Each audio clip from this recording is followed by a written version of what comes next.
దేవుని నామానికి స్తోత్రం కలుగునుగాక. ఎలోహిం టీవీ ప్రేక్షకులందరికీ నా హృదయపూర్వక వందనాలు చెల్లించుకుంటున్నాను. జీవము కలిగిన దేవుని కృపావర్షం మనందరిపై సమృద్ధిగా కురియునుగాక. ఈ శ్రమల ధ్యాన కూటాల్లో దేవుడు మనల్ని అందరినీ దీవించునుగాక. వాక్య భాగాన్ని చదువుకుందాం. మత్తయి సువార్త 26వ అధ్యాయము 36 నుండి గెత్సేమనే తోటలో యేసు ప్రార్థించుటను మనము జ్ఞాపకం చేసుకున్నాం. అంతటా యేసు వారితో కూడా గెత్సేమనే అనబడిన చోటికి వచ్చి, నేను అక్కడికి వెళ్ళి ప్రార్థన చేసి వచ్చే వరకు మీరు ఇక్కడ కూర్చుండని శిష్యులతో చెప్పెను. ఇక్కడ మనము జ్ఞాపకం చేసుకుంటే దేవుడు గెత్సేమనే తోటలో ప్రార్థన దేవుడు మనకు జ్ఞాపకం చేస్తున్నాడు. చిన్న ప్రార్థన చేసుకుందాం. పరిశుద్ధుడా, ప్రేమ కలిగిన తండ్రి, నీకు వందనాలు. ఈ దినము కొరకై స్తోత్రాలు. ఈ మాటల ద్వారా మమ్మల్ని బలపరచండి. విని విడిచిపెట్టకుండా వాక్యానుసారమైన జీవితాలను మాకు దయచేయండి. నీ కృపలో వర్ధిల్లునట్లు సహాయం చేసి నీ నామానికి మహిమ తెచ్చుకోమని యేసు పరిశుద్ధ నామం అడిగి వేడుకుంటున్నాం తండ్రి, ఆమేన్. చిన్న పాట పాడుకుందాం. సాటి లేనిది యేసుని రక్తము పాపమును కడుగును, ప్రియుడా పాపమును కడుగును. సాటి లేనిది యేసుని రక్తము పాపమును కడుగును, ప్రియుడా పాపమును కడుగును. చూడుము సోదరా, దేవుడు ఎంతో ప్రేమించే ఈ జగతిన్, ప్రియుడా ప్రేమించే ఈ జగతిన్. సిలువలో ప్రాణము నర్పించ క్రీస్తు యేసుని పంపెను, ప్రియుడా యేసుని పంపెను. సాటి లేనిది యేసుని రక్తము పాపమును కడుగును, ప్రియుడా పాపమును కడుగును. వినుము సోదరా, ప్రభు యేసు క్రీస్తుని పరలోక వార్తను, ప్రియుడా ప్రేమ శుభవార్తను. ఉన్నతమైన పరలోక ప్రేమను చాటించుచుంటిమి, ప్రియుడా చాటించుచుంటిమి. సాటి లేనిది యేసుని రక్తము పాపమును కడుగును, ప్రియుడా పాపమును కడుగును. యేసుని నీవు క్షమించుమని వేడు విరిగిన హృదయముతో, ప్రియుడా విరిగిన హృదయముతో. యేసుని అమూల్య రక్తధారాలే కడుగును పాపమెల్లా, ప్రియుడా కడుగును పాపమెల్లా. సాటి లేనిది యేసుని రక్తము పాపమును కడుగును, ప్రియుడా పాపమును కడుగును. లోకమున కరుదెంచి క్రీస్తు ప్రభువు ప్రాణము బలిగానిచ్చే, ప్రియుడా ప్రాణము బలిగానిచ్చే. లోక పాపమెల్లా సిలువలో మోసి తొలగించే శాపమున్, ప్రియుడా తొలగించే శాపమున్, సాటి లేనిది యేసుని రక్తము పాపమును కడుగును. ప్రియుడా పాపమును కడుగును. యేసుని రక్తం పాపమును కడుగును. ప్రియుడా పాపమును కడుగును. సాటి లేనిది యేసుని రక్తము పాపమును కడుగును. ప్రియుడా పాపమును కడుగును. హల్లెలూయా. దేవుని నామానికి స్తోత్రం కలుగును గాక. గెత్సెమనే తోటలో దేవుడు చేసిన ప్రార్థనను మనము జ్ఞాపకం చేసుకుందాం. అంతటా యేసు వారితో కూడా గెత్సెమనే అనబడిన చోటికి వచ్చి, నేను అక్కడికి వెళ్ళి ప్రార్థన చేసి వచ్చే వరకు మీరు ఇక్కడ కూర్చుండుడని చెప్పి, ఇక్కడ వాక్య భాగాన్ని మనము జ్ఞాపకం చేసుకున్నట్లయితే దేవుడు తన శిష్యులతో చెప్తున్నట్లుగా మనము చూస్తూ ఉన్నాం. శిష్యులకు ఈ మాట చెప్పి ఆయన ప్రార్థన చేయటానికి వెళ్ళినట్లుగా చూస్తూ ఉన్నాం. పేతురును జెబెదయి ఇద్దరు కుమారులను వెంటబెట్టుకుని పోయి దుఃఖపడుటకును చింతాక్రాంతుడగుటకును మొదలుపెట్టెను. అప్పుడు యేసు మరణమగునంతగా నా ప్రాణము బహు దుఃఖములో మునిగియున్నది, మీరు ఇక్కడ నిలిచి నాతో కూడా మెలకువగా నుండుడని వారితో చెప్పి కొంత దూరం వెళ్ళి సాగిలపడి, నా తండ్రి, సాధ్యమైతే ఈ గిన్నె నా యొద్ద నుండి తొలగిపోనిమ్ము, అయినను నా ఇష్ట ప్రకారము కాదు, నీ చిత్త ప్రకారమే కానిమ్మని ప్రార్థించెను. ఇక్కడ వాక్య భాగాన్ని మనం జ్ఞాపకం చేసుకుంటే, ఈ పాప భారం అంతటిని మోయటానికి, ఆ గిన్నెలోనిది ఆయన త్రాగటానికి, ఆ గెత్సెమనే తోటలో దేవుని సహాయాన్ని కోరుకోవటానికి ఆయన ప్రార్థన చేయటానికి వెళ్ళినట్లుగా చూస్తూ ఉన్నాం. ప్రార్థన వల్లనే మన ప్రతి కార్యము జరుగుతుంది కనుక దేవుడు కూడా చేసిన పని ఏంటి అని అంటే మనకు మాదిరి చూపించాడు. ప్రార్థన ద్వారా ఎటువంటి కార్యమునైనా చేయగలము అనే దాన్ని దేవుడు అక్కడ రుజువు చేసినట్లుగా చూస్తూ ఉన్నాం. ఈ పాప భారమును మోయట ఎంత భయంకరమైనదో, ఆ పరిస్థితిని ఎదుర్కొనటం ఎంత కష్టమో అదంతా తెలిసి తండ్రి యొద్ద వేడుకొనుటకు వెళ్ళినట్లుగా మనము చూస్తూ ఉన్నాం. తండ్రికి ప్రార్థిస్తున్నట్లుగా మనము చూస్తూ ఉన్నాం. తండ్రి, నీ చిత్తమైతే ఈ గిన్నె నా యొద్ద నుండి తొలగించు అని కూడా అంటూ ఉన్నాడు. కానీ అది నా ఇష్ట ప్రకారం కాదు, కానీ నీ చిత్తమే సిద్ధించునుగాక అంటున్నాడు. ఎందుకు ఆ రీతిగా మాట్లాడుతున్నాడు అని అంటే, తనకు తానుగానే ఈ లోకానికి వచ్చాడు. వీళ్ళందరినీ రక్షించటం ఎలాగనా అని తండ్రి అనుకుంటున్నప్పుడు, నేను వెళ్తాను అని తనకు తానుగా వచ్చినట్లుగా చూస్తూ ఉన్నాం. ఒక్కగానొక్క కుమారుడైన యేసుక్రీస్తును తన తండ్రి భూలోకంలోనికి పంపించాడు. ఆ ఏకైక కుమారుణ్ణి ఏం చేశాడంటే, నీ కొరకు నా కొరకు ప్రాణం అర్పించటానికి మరి ఈ లోకంలోనికి పంపించాడు. ఆయన దేని కొరకైతే ఈ లోకానికి పంపించాడో ఆ కార్యము నెరవేర్చటం ఎంతో కష్టమో కనుక ఆ కష్టమును మరి జాగ్రత్తగా ఎదుర్కొనుటకు, దాన్ని మరి జాగ్రత్తగా కొనసాగించుటకు, ఆ కార్యము నెరవేర్చుటకు తండ్రి యొద్ద ప్రార్థన చేస్తున్నట్లుగా మనము చూస్తూ ఉన్నాం. అందుకని ఆయన గెత్సెమనే తోటలోనికి వెళ్ళి ప్రార్థన చేసినట్లుగా మనకి ఇక్కడ కనబడుతూ ఉంది. ఆయన అలాగ ప్రార్థించుటను బట్టి మనందరి పాపములు ఆయన వీపు పైన పడినాయి. వాటిని జయించుటకు, శక్తి పొందుటకు తండ్రి యొద్ద వేడుకుంటున్నట్లుగా మనము చూస్తూ ఉన్నాం.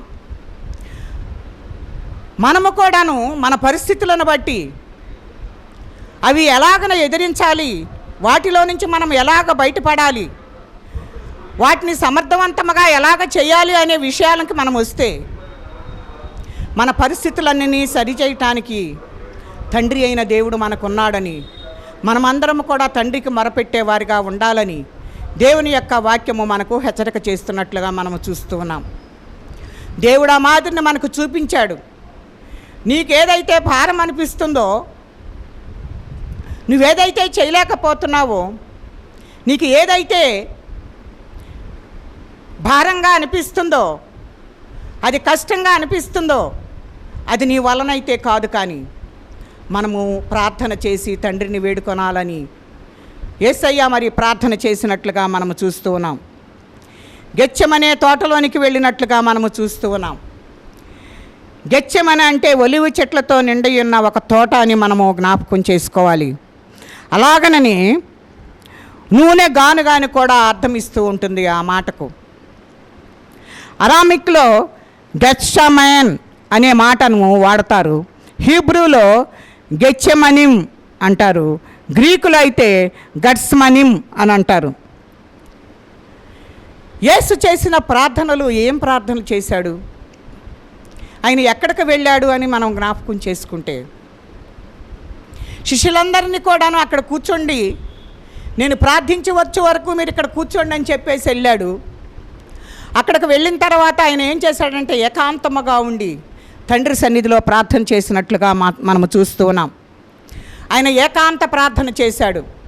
శిష్యులందరినీ అక్కడ వదిలేసి అక్కడ ఏం చేశాడంటే రాతివేత దూరము వెళ్ళి, కొంత దూరము వెళ్ళి సాగిలపడి, నా తండ్రి సాధ్యమైతే ఈ గిన్నె నా యొద్ద నుండి తొలగిపోనిమ్ము, అయినను నా ఇష్ట ప్రకారము కాదు నీ చిత్త ప్రకారమే కానిమ్మని ఆయన ప్రార్థన చేసినట్లుగా చూస్తూ ఉన్నాం. మనము కూడా దేవుని చిత్తానికి మనల్ని మనం అప్పగించుకోవాలి. ప్రభు అయిన యేసుక్రీస్తు వారు తండ్రికి ఏక కుమారుడుగా ఉండి తన చిత్తానికే మరి ఆ కుమారుడు అప్పగించుకున్నట్లుగా మనము చూస్తూ ఉన్నాం. అదే రీతిగా మనము కూడా మన పరిస్థితుల వైపు చూడక దేవునికి మనలను మనం అప్పగించుకొని దేవునితో సహవాసం చేయటానికి, దేవుని సన్నిధిలో గడపటానికి ప్రభు అయిన యేసుక్రీస్తు వారు చేసింది ఏంటి అని అంటే ఏకాంత ప్రార్థన చేసినట్లుగా మనము చూస్తూ ఉన్నాం. నువ్వు ఉపవసించి ప్రార్థన చేసేటప్పుడు ఏకాంతముగా దేవుని సన్నిధిలో కూర్చుని నీవు దేవుడు తప్ప ఇంకెవరు కూడా మధ్యలోనికి రాకుండా దేవునితో నువ్వు సహవాసం కలిగి ఉండాలి. నువ్వు ఉపవసించినప్పుడు దేవునితో సహవాసం కలిగి జీవించాలని దేవుడు మనకు హెచ్చరిక చేస్తున్నట్లుగా మనం ఈ వాక్య భాగంలో చూస్తూ ఉన్నాం. దేవుడు చేసిన ప్రార్థన ఏకాంత ప్రార్థనగా మనకు కనబడుతూ ఉంది కనుక మనము కూడా దేవుని సన్నిధిలో ఏకాంతముగా ఉపవాసం ఉండి మన పనులను ముగించుకొని దేవునితో ఏకాంతముగా మనము ప్రార్థించేవారిగా ఉండాలి అని దేవుడు మనకు హెచ్చరిక చేస్తున్నాడు. ఉపవాసం ఉండి ప్రార్థన చేస్తున్నాం, ఉపవాస దినాలని ప్రకటించుకుంటున్నాము, కానీ దేవునితో సంబంధం లేకుండా, దేవునితో సహవాసం లేకుండా నువ్వెంత ఉపవాసం చేసినా, నువ్వెంత ప్రార్థన చేసినా దానివల్ల ప్రయోజనం ఏమీ ఉండదు. నువ్వు కొద్దిసేపు ప్రార్థన చేసినందువల్ల దానివల్ల ప్రయోజనం లేదు. కానీ ఏకాంతముగా కూర్చుని నువ్వేం చేయాలి అని అంటే దేవునితో మాట్లాడుతూ ఉండాలి. ఆయన దర్శనములు మనం చూసేవారిగా ఉండాలి. ఆయనతో సంబంధం కలిగి ఉండాలి. ఆ పరిస్థితిని కలిగి ఉన్నప్పుడు మాత్రమే దేవుడు మనకు జవాబు దయచేస్తాడు. ఆ రీతిగా ప్రభు అయిన యేసుక్రీస్తు వారు తండ్రికి మొరపెట్టుకుంటున్నట్లుగా మనము చూస్తూ ఉన్నాం. ఆ రీతిగా ప్రార్థన చేస్తూ ఉన్నాడు. నేను కూడాను ఆ రీతిగా ప్రార్థన చేయటానికి ఇష్టపడాలి అని దేవుని యొక్క వాక్యము మనకు హెచ్చరిక చేస్తున్నట్లుగా చూస్తూ ఉన్నాం. ఆయన పరలోకంలో ఉన్న తన మహిమనంతటి పరలోకంలో విడిచిపెట్టి వచ్చాడు. ఎవరి కోసం వచ్చారు అని అంటే నీ కొరకు, నా కొరకు ప్రాణం అర్పించటానికి వచ్చాడు. మన కొరకు ఎవరు కూడాను మన ప్రాణం అర్పించేవారు ఎవరు కూడా లేరు. మన బిడ్డలు మన కొరకు ప్రాణం అర్పించరు, మన భర్త మన కొరకు ప్రాణం అర్పించరు, మన భార్యలు మన కొరకు ప్రాణం అర్పించరు, మన రక్త సంబంధికులు బంధువులు ఎవరు కూడాను మన కొరకు ప్రాణం అర్పించలేదు. కానీ మన ప్రియ బంధువైన యేసయ్య నీ కొరకు రక్తం కార్చటానికి, నీ పాపములన్నీ తుడిచివేయటానికి, నిన్ను కడిగి పరిశుద్ధినిగా చేసి పరలోక రాజ్య వారసునిగా చేయటానికి, ఈ భారం మోయటానికి గెత్సెమనే తోటలోనికి ప్రార్థన చేయటానికి వెళ్ళి ఆ భారం మోసుకునే శక్తిని దేవుని ప్రసాదించమని దేవుణ్ణి వేడుకుంటున్నాడు. మనము కూడా ఈ లోకంలో శక్తి లేని వారం, బలహీనం కావచ్చు, కానీ నువ్వు గట్టిగా ఉపవసించి దేవుని సన్నిధిలో గట్టిగా ప్రార్థన ఏకాంతముగా కనుక నువ్వు చేసినట్లయితే దేవుడు ఖచ్చితంగా మనం ఏదైతే అనుకుంటున్నామో, ఏది లేని వారముగా ఉన్నామో అవన్నీ కూడాను దేవుడు మనకి ఇవ్వటానికి ఇష్టపడుతూ ఉన్నాడు. ఎందుకు అని అంటే అడుగుడి మీకు ఇవ్వబడును, వెదుకుడి మీకు దొరకును, తట్టుడి మీకు తీయబడును అంటున్నాడు. అడగకుండా అమ్మాయిన అన్నం పెట్టదు కనుక మనము కూడా యేసయ్యను బ్రతిమాలుకోవాలి. అందుకే తండ్రిని బ్రతిమాలుకుంటున్నాడు, అయ్యా ఇది మొయ్యటానికి, ఈ గిన్నెలోని త్రాగటానికి తొలగించమని వేడుకుంటున్నాడు. కానీ అది ఖచ్చితంగా చేయాలి కనుక దానికి కావాల్సిన శక్తిని కావాలి అని చెప్పేసి ఆయన దేవుని సన్నిధిలో ప్రార్థన చేస్తున్నాడు. ఆ శక్తిని, బలమును పొందుకోవటం కోసం దేవునికి మొరపెట్టుకుంటున్నట్లుగా మనము చూస్తున్నాం. మనము కూడా దేవుని సన్నిధిలో దేవుని చిత్తానుసారమైనవేవో మనము అడిగి తెలుసుకోవాలి అని దేవుడు మనకు హెచ్చరిక చేస్తున్నట్లుగా మనము చూస్తూ ఉన్నాం. ఆయన ఏకాంత ప్రార్థన ఏ రీతిగా చేశాడో మనందరము కూడా అట్టి ప్రార్థన చేయాలని హెచ్చరిక చేయబడుతున్నాం. అబ్బా తండ్రి అని సంబోధన చేసిన ప్రార్థనగా మనకు కనబడుతుంది. అబ్బా తండ్రి అని మనము ప్రార్థించేవారిగా ఉండాలి. మనము తండ్రి అని పిలిస్తే తనయుడా నేనున్నాను అని ఆయన మనకు వెంటనే జవాబిచ్చే దేవుడుగా మనకు కనబడుతూ ఉన్నాడు. పట్టుదలతో, విసుకదల లేకుండా మనము ఓర్పుతో ప్రార్థన చేసేవారిగా ఉండాలి అని దేవుడు మనకు హెచ్చరిక చేస్తూ ఉన్నాడు. పట్టుదలతో ప్రార్థన చేయాలి. ఆ కార్యము జరుగు వరకు మనం ప్రార్థన చేయాలి. నువ్వు దేని కొరకై దేవుని సన్నిధిలో వేడుకుంటున్నావో ఒకరోజు చేసి వదిలిపెట్టకుండా ఒక్కొక్కసారి వెంటనే జవాబు వస్తుంది, ఒక్కొక్కసారి జవాబు రాదు. దానియేలు 21 దినములు ప్రార్థన చేశాడు, సొమ్మసిల్లిపోయాడు. ఒక్కొక్కసారి మనకు వెంటనే జవాబు వస్తుంది, ఒక్కొక్కసారి ఆలస్యం అవుతుంది. ఆలస్యమైనా సరే ఆ కార్యమేంటో మనము సాధించుకునే వరకు దేవుని సన్నిధిలో పట్టుదల కలిగి ప్రార్థన చేయాలని, అలాగున ప్రార్థన చేస్తూ ఓర్పు కలిగి మనము జీవించాలి. ఇది ఇంకా కాలేదని మనం విసుగుదల చెందకూడదు అని దేవుడు మనకు హెచ్చరిక చేస్తున్నట్లుగా మనము చూస్తూ ఉన్నాం. మనము దేవుని సన్నిధిలోనికి వెళ్ళి ప్రార్థించాలి అని చెప్పేసి దేవుడు మనతోటి మాట్లాడుతూ ఉన్నాడు. నువ్వు ప్రార్థన చేయనప్పుడు నీ తల అంటుకొని నువ్వు గదిలోనికి వెళ్ళి ప్రార్థన చేయమంటున్నాడు. ఆ గది ఏంటి అని అంటే ప్రభు అయిన దేవుని సన్నిధిగా మనకు కనబడుతుంది. ఆ సన్నిధిలోనికి వెళ్ళి నువ్వు ప్రార్థించాలని దేవుని యొక్క వాక్యము మనకు హెచ్చరిక చేస్తున్నట్లుగా మనము చూస్తూ ఉన్నాం. నువ్వు ఎలాంటి ప్రార్థన చేస్తున్నావు? దేవుని సన్నిధిలోనికి వెళ్లకుండా నీ ఇష్టానుసారముగా ఉపవాసం ఉండి నువ్వు అటు ఇటు తిరిగిన ప్రయోజనం ఉండదని దేవుడు మనకు హెచ్చరిక చేస్తున్నట్లుగా మనము చూస్తూ ఉన్నాం. మెళుకు కలిగి ప్రార్థన చేయమని అంటున్నాడు. యేసయ్య పైన ఏకాంతముగా ప్రార్థన చేసి కిందకు వచ్చినప్పుడు ఆ శిష్యులు ఏం చేస్తున్నారు అని అంటే కునికి నిద్రిస్తున్నట్లుగా మనము చూస్తూ ఉన్నాం. ఒక్క క్షణమైనా నా కొరకు మీరు మెళుకుగా ఉండి ప్రార్థన చేయలేరా అని చెప్పేసి దేవుడు ఆవేదన వ్యక్తం చేస్తున్నట్లుగా చూస్తూ ఉన్నాం. నేను చేసే ఏకాంత ప్రార్థనలో మీ ప్రార్థన సహాయం కొరకు నేను వేడుకుంటున్నాను, మీరు ఒక్క క్షణము కూడా నా కొరకు మెళుకు కలిగి ప్రార్థించలేరా అని చెప్పేసి దేవుడు శిష్యులతో మాట్లాడుతున్నట్లుగా మనము చూస్తూ ఉన్నాం. దానియేలు కూడా ప్రార్థన చేశాడు. దినమునకు ముమ్మారు యెరూషలేము తట్టు తన కిటికీ తలుపులు తెరచి దినమునకు ముమ్మారు ప్రార్థన చేసినట్లుగా మనము చూస్తూ ఉన్నాం. 21 దినములు ఉపవసించి ప్రార్థన చేసినట్లుగా చూస్తూ ఉన్నాం.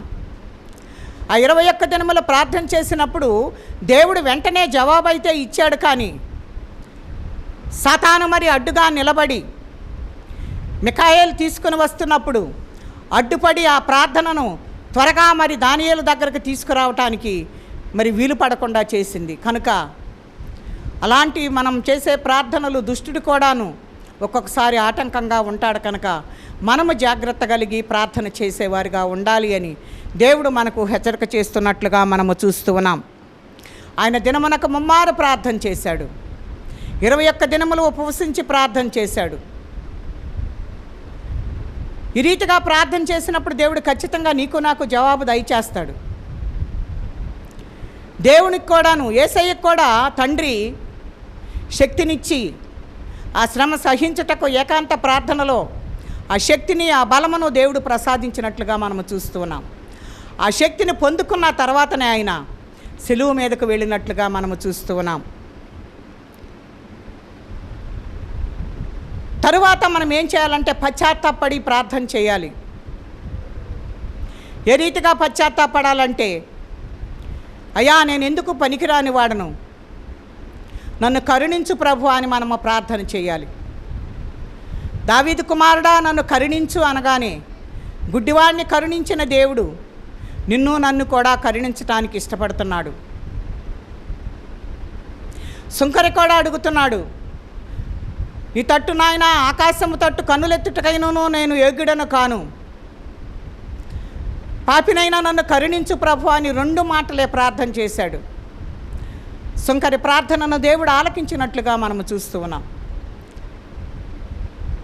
నువ్వు చేసే ప్రార్థన సరి అయిన రీతిలో ఉంటే వెంటనే మనకు దేవుడు జవాబు దయచేయటానికి ఇష్టపడుతున్నాడు. కనుక విసుకక నిత్యము ప్రార్థన చేయాలని కూడా మాట్లాడుతూ ఉన్నాడు. అలా ప్రార్థన చేసేదానికి ఒక ఉదాహరణ కూడా దేవుడు బైబిల్ గ్రంథంలో మనకు లూకా సువార్త 18వ అధ్యాయంలో మనము చూస్తే, దేవుడు తన వారికి తప్పక న్యాయము తీర్చును కనుక వారు విసుకక నిత్యము ప్రార్థన చేయుచుండవలనంటకు ఆయన వారితో ఈ ఉపమానము చెప్పెను. దేవునికి భయపడకయు మనుషులను లక్ష్యపెట్టకయు నుండి ఒక న్యాయాధిపతి ఒక పట్టణములో ఉండెను. ఆ పట్టణములో ఒక విధవరాలుండెను. ఆమె అతని యొద్దకు తరచుగా వచ్చి నా ప్రతివాదికిని నాకును న్యాయము తీర్చమని అడుగుచూ వచ్చెను. కానీ అతడు కొంతకాలము ఒప్పకపోయెను. తరువాత అతడు నేను దేవునికి భయపడకయు మనుషులను లక్ష్యపెట్టకయు ఉండినను ఈ విధవరాలు నన్ను తొందర పెట్టుచున్నది కనుక ఆమె మాటి మాటికి వచ్చి గోజాడకుండునట్లు ఆమెకు న్యాయము తీర్చునని తనలో తాను అనుకొనెను. మరియు ప్రభు ఇట్లనెను, అన్యాయస్తుడైన ఆ న్యాయాధిపతి చెప్పిన మాట వినుడి. దేవుడు తాను ఏర్పరచుకుని వారు దివారాత్రులు ఆయనకు మొరపెట్టుకొనుచుండగా వారికి న్యాయము తీర్చడా? ఆయన వారికి త్వరగా న్యాయము తీర్చును. వారి విషయమే కదా ఆయన దీర్ఘశాంతము చూపుచున్నాడని మీతో చెప్పుచున్నాను. ఆయనను మనిషి కుమారుడు వచ్చినప్పుడు ఆయన భూమి మీద విశ్వాసము కనుగొనునా అంటున్నాడు. ఈ వాక్య భాగం అంతటిని మనము జ్ఞాపకం చేసుకుంటే, విసుకక ప్రార్థన చేయాలి అనే దానికి దేవుడు ఈ ఉపమానం చెప్పినట్లుగా మనము చూస్తూ ఉన్నాం. ప్రతిదీ కూడాను దేవుడు ఉపమానములతోటి అర్థమగు రీతిలో చెప్పినట్లుగా మనము చూస్తూ ఉన్నాం. ఒక అన్యాయస్తుడైన న్యాయాధిపతి ఉన్నాడు. ఒక విధవరాలు తన యొద్దకు వెళుతూ ఉంది. నాకు నా ప్రతివానికి న్యాయం తీర్చమనంటే ఆ విధవరాలు కదా ఏముందలే అని ఆయనంట విననొల్లక ఉన్నట్లుగా మనము చూస్తూ ఉన్నాం. న్యాయం తీర్చడానికి ఒప్పుకున్నట్లుగా మనం అక్కడ వాక్య భాగంలో చూస్తూ ఉన్నాం. అయినను సరే రోజు వస్తుంది, రేపు అంటున్నాడు, మాట్లాడకుండా ఉంటున్నాడు, రోజు వస్తుంది, విసుక్కోకుండా వస్తూ ఉంది. ఆ అన్యాయస్తుడు అనుకున్నాడంట, నేను మనుషులకి భయపడను, దేవుడికి భయపడను, ఈ విధవరాలు వచ్చి నన్ను ఎందుకు ఇలాగ విసిగిస్తుంది, ఆమెకు నేనేదో ఒకటి చేసేయాలి, ఆమె మరలా నా దగ్గరికి రాకుండా అని తనలో తాను అనుకున్నాడంట. విసుగుదల లేకుండా పట్టుదలగా కలిగి ఉండినప్పుడు ఒక అన్యాయస్తుడైన ఆ వ్యక్తి ఆమెకు న్యాయం తీర్చినట్లుగా మనం చూస్తూ ఉన్నాం. ఒక అన్యాయస్తుడే ఆ రీతిగా చేసినప్పుడు నువ్వు పట్టుదల కలిగి విసుగుదల లేకుండా పట్టుదలతో నువ్వు ప్రార్థన చేస్తున్నప్పుడు దేవుడు నీకు న్యాయం తీర్చకుండా ఉంటాడా? ఆయన న్యాయాధిపతి కదా. ప్రార్థన చేసినప్పుడు ఆయన వినకుండా ఉంటాడా? నీకు న్యాయం చేయకుండా ఉంటాడా? అలాగుననే అందుకని ఈ వాక్య భాగం ద్వారా మాట్లాడుతూ ఉన్నాడు. విసుకక నిత్యము ప్రార్థించాలి. పట్టుదల కలిగి మనము ప్రార్థన చేసినట్లయితే, పట్టుదలతో విసుక్కోకుండా తిరిగింది, న్యాయం జరిగించాడు అన్యాయస్తుడైన. మనము కూడా ఈ రీతిగా పట్టుదల కలిగి దేవుని సన్నిధిలో ప్రార్థన చేసినట్లయితే దేవుడు ఖచ్చితంగా నీ పట్ల న్యాయం చేయడానికి ఆయన ఇష్టపడుతున్నాడు. ఎందుకు మనము న్యాయం చేయడాన్ని అనుకోవాలి? ఒక అన్యాయస్తుడు చేసినట్లుగా దేవుడు ఆ రీతిగా ఉండటం లేదు. మన దేవుడు అన్యాయస్తుడు కాదు, అందరికీ న్యాయం జరిగించే దేవుడు కనుక న్యాయం జరిగిస్తానని ఆయన మనకు సెలవిస్తున్నట్లుగా మనము చూస్తూ ఉన్నాం. కనుక మనము కూడా పట్టుదల కలిగి దేవుని సన్నిధిలో కనుక మనం ప్రార్థన చేసినట్లయితే దేవుడు ఖచ్చితంగా మనకు జవాబిస్తాడు. గెత్సేమనే తోటలోనికి ప్రభు అయిన యేసుక్రీస్తు వారు వెళ్ళి మనందరి పాపముల కొరకు ఆ భారము మోయటానికి కావలసిన శక్తి కొరకు తండ్రిని ఏ రీతిగా వేడుకున్నాడో మనము కూడా ఈ లోకంలో మనకై మనం ఏది సంపాదించుకోలేము, కానీ మనం కూడా దేవుణ్ణి వేడుకొని ఈ లోకమును జయించుటకు కావలసిన కృపను పొందుకొనుటకు మనము పట్టుదల కలిగి విశ్వాసము కలిగి ఏకాంతముగా దేవుని సన్నిధిలో మనము ప్రార్థించినట్లయితే, ఉపవాసముతో ఉండి దేవుణ్ణి అడిగితే దేవుడు ఖచ్చితంగా నీ పట్ల నా పట్ల కార్యం జరిగిస్తాడు. ప్రభు అయిన యేసుక్రీస్తు వారు కూడా ఉపవసించి ప్రార్థన చేసి ఆ శక్తిని పొందుకున్నారు కనుక మనము కూడా దేవుని సన్నిధిలో అట్టి కృపను పొందుకుందాం. అట్టి కృప పరిశుద్ధాత్మ దేవుడు మనకు తోడయుండి నడిపించునుగాక. దేవుడి కొద్ది మాటలు మన వినికిడిలో దీవించి ఆశీర్వదించునుగాక. ఆమేన్. ప్రార్థన చేసుకుందాం.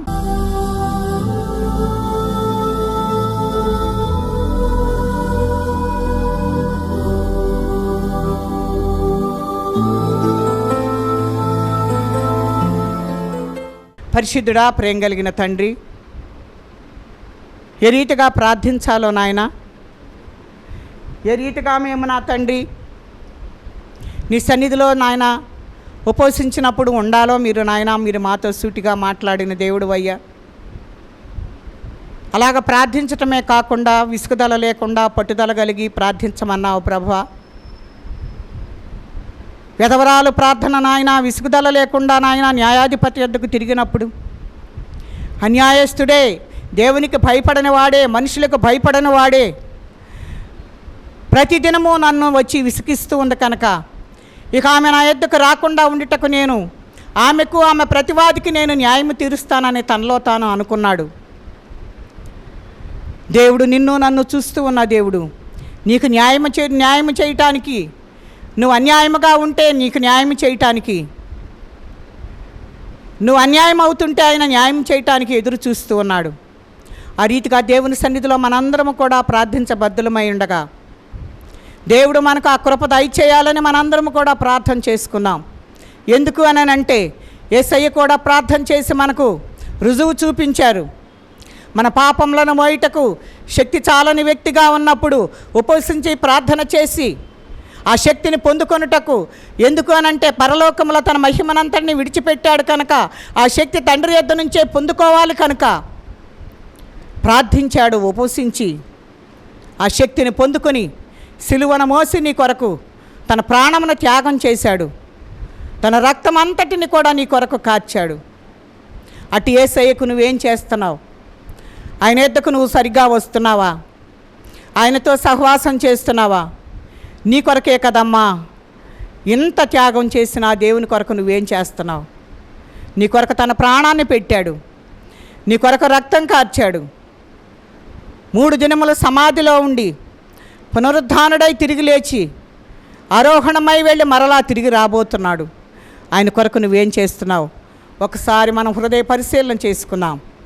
మనందరము కూడా ఆయన రాకడత సమీపంలో ఉండగా మనము కూడాను ఈ లోకంలో శక్తి లేని వారముగా ఉంటుండగా ఆయన శక్తిని పొందుకొని ఆయన రాకడ వచ్చినప్పుడు మనం ఎత్తపడే గుంపులో ఉండినట్లు దేవుడు కృపదయచేయాలని మనందరము కూడా దేవుని సన్నిధిలో వేడుకుంటూ ఈ రీతిగా సిద్ధపడి దేవుని రాజ్యమునకు వారసులమవుదాం. అట్టి కృప పరిశుద్ధాత్మదేవుడు మనందరికీ సహాయం చేసి నడిపించునుగాక. ఆమేన్.